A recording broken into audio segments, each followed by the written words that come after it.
नाज़रीन, पाकिस्तान का real estate flop होने से पाकिस्तानियों के खरबों डॉलर्स जो फंसे हैं वो कहां पर गए। नाज़रीन, पाकिस्तान के रियल एस्टेट फ्लॉप होने से लोगों के जो खरबों डॉलर्स रियल एस्टेट माफिया ने कमाए हैं वो आज पाकिस्तान के बड़े बड़े अमीर लोगों के स्विस अकाउंट्स में खरबों डॉलर्स गए हैं। लेकिन वो कैसे गए हैं? आपने देखा पाकिस्तान के अंदर जितने भी बड़े बड़े मंसूबे, जो एक फेज लॉन्च होता है उसके साथ दूसरा फेज लॉन्च हो जाता है और वो पहला फेज मुकम्मल होता नहीं और दूसरा फेज आ जाता है। उसका मतलब ये होता है कि जितने पैसे पहले फेज से आते हैं वो दूसरे फेज में लगाए जाते हैं। उसके साथ साथ नाज़रीन देखें, पाकिस्तान के अंदर स्टील जो इंडस्ट्री है वो बिल्कुल इस माफिया के साथ मिली है। स्टील इंडस्ट्री में ब्लैक मार्केट चल रही है। पाकिस्तान के हालात देखें, आप स्टील इंडस्ट्री को देखें, स्टील इंडस्ट्री में ब्लैक मार्केट चल रही है। मार्केट से लोहा खरीदना बंद कर दिया है। उसकी सबसे बड़ी वजह बिल्डर्स को चाहिए लोहा। अब लोहा जो ब्लैक मार्केट है स्टील वो बेच नहीं रही और बिल्डर्स को लोहा मिल नहीं रहा। उनके पास बड़ा साफ सा बहाना है, भाई हमारे पास लोहा नहीं है, हम रियल एस्टेट को आगे मजीद नहीं चला सकते। आपको जो मंसूबा 3 साल के बाद प्लॉट मिलना था वो अब आपको 10 साल के बाद मिलेगा। मंसूबे रुकने से लोगों के खरबों डॉलर्स फंसे हुए हैं, लोगों के खरबों रुपए फंसे हुए हैं पाकिस्तान की रियल एस्टेट में। पाकिस्तान के अंदर आप अगर देखें, रियल एस्टेट एक ऐसा सेक्टर है जिसने सारी इंडस्ट्री को पीछे छोड़ा। बड़े बड़े इंडस्ट्री वाले लोग रियल एस्टेट में आए क्योंकि इंडस्ट्री में लोग आ नहीं रहे थे और रियल एस्टेट के मंसूबे पाकिस्तान में ग्रो रहे थे। ये 10 से 15 साल की बात है और 10 से 15 साल के बाद आज आप देखें पाकिस्तान के अंदर हर जगह पर आपको नई कटिंग मिल रही है, हर जगह पर आपको नई से नई सोसाइटी मिल रही है। लोग अपने डॉलर्स इन्वेस्ट कर रहे थे पाकिस्तान के रियल एस्टेट में और लोगों ने इस चीज़ की परवाह नहीं की। क्यों? रियल एस्टेट एक सेक्टर, नया सेक्टर था और जब भी कोई नई स्कीम आती थी लोग उसमें इन्वेस्ट करते थे। लोगों को क्या पता था कि ये सारे पैसे जो उनके हैं वो आने वाले वक्तों में ज़ाया हो जाएंगे। बड़ी बड़ी मार्केट, बड़ी बड़ी रियल एस्टेट के अब इंडस्ट्रीज, बड़ी बड़ी रियल एस्टेट की कंपनीज और बड़े बड़े रियल एस्टेट के मंसूबों में आप देखें तो आज लोगों को उनके प्लॉट्स नहीं मिल रहे। मैं सारे मंसूबों की बात नहीं कर रहे हम लोग, इसमें वही मंसूबे हैं जो बड़े बड़े मंसूबे हैं और उन मंसूबों के अंदर लोगों के प्लॉट्स फंसे हैं और लोगों को कहा यह जा रहा है कि पाकिस्तान के हालात खराब हैं। उसके बाद नाज़रीन, ये जो लोग आपको कहते फिर रहे हैं कि भाई बेस्ट टाइम है, आप लोगों को गुमराह कर रहे हैं, आप लोगों को मिसलीड कर रहे हैं, मुझे इस बात की गारंटी दें कि अगर कोई बंदा आने वाले 5 साल में यहाँ पर सरमायाकारी करे रियल एस्टेट के अंदर उसको फ़ायदा होगा। लोग कहते हैं भाई हम इत्तेहाद टाउन में गए, हम बहरिया टाउन में गए, हम लेक सिटी में गए, हम DHA में गए। भाई हम ये नहीं कह रहे कि हर जगह पर प्रॉपर्टी के रेट गिर चुके हैं, ऐसा नहीं है। आप वीडियो के कॉन्सेप्ट को नहीं समझ पा रहे। हमारा काम ये नहीं है कि हम सारी सोसाइटीज़ को ग्रो करना बंद कर दें, हम ये नहीं कह रहे कतन के सारे मंसूबों को बंद कर दें।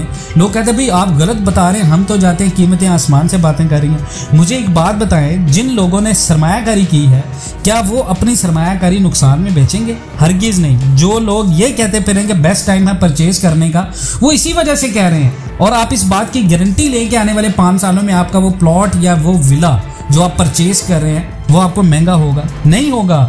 अगर आप पाकिस्तान के अंदर किसी फिनिश प्रोजेक्ट में पैसा नहीं लगा रहे, आप कोई अपार्टमेंट नहीं ले रहे, आप कोई घर नहीं ले रहे, आप प्लॉट ले रहे हैं खाली ज़मीन, उसके ऊपर टैक्स देना पड़ेगा आपको।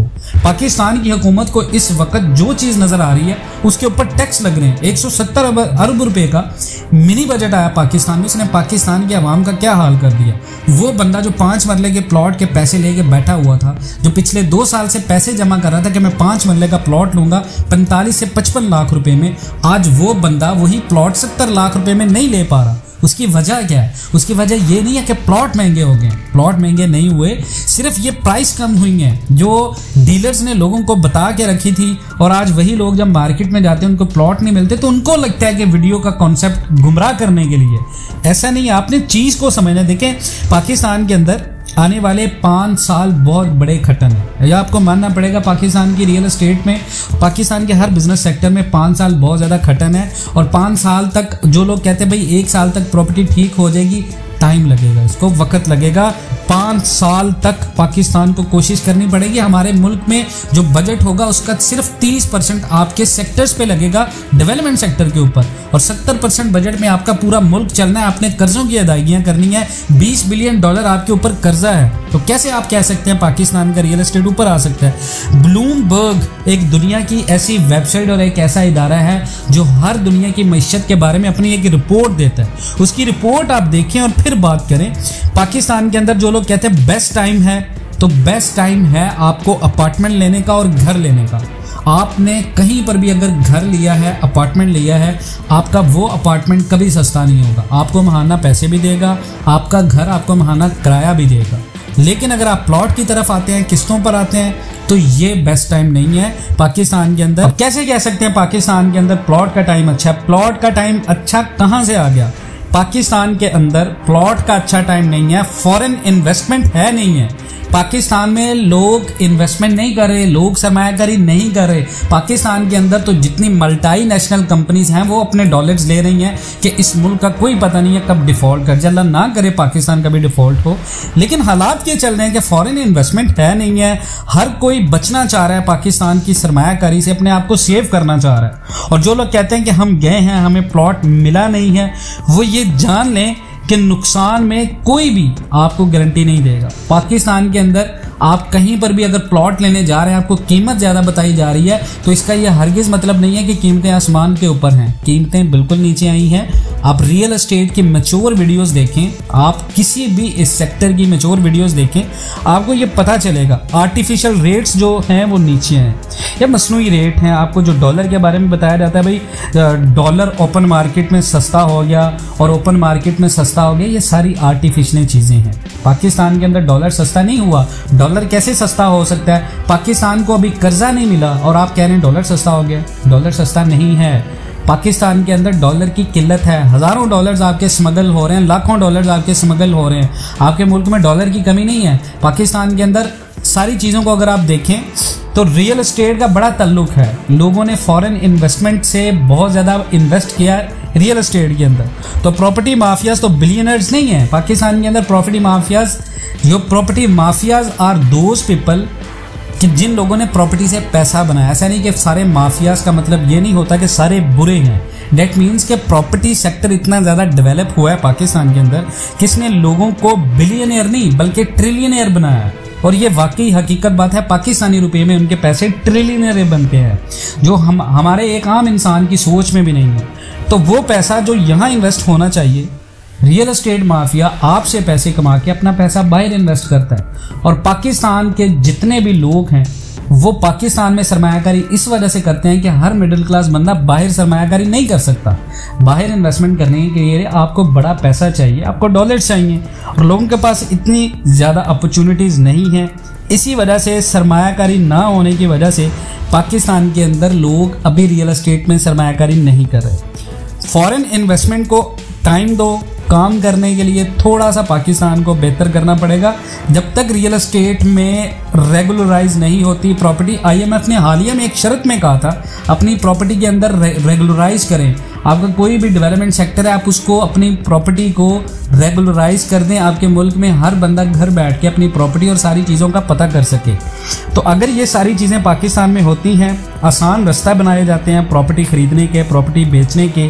आप एक दफ़ा देखें प्रॉपर्टी रियल एस्टेट में क्या है कि जिन लोगों ने या डीलर्स ने बिलियन कमाए हैं लोगों से, वो एक दफ़ा तो कमा चुके हैं।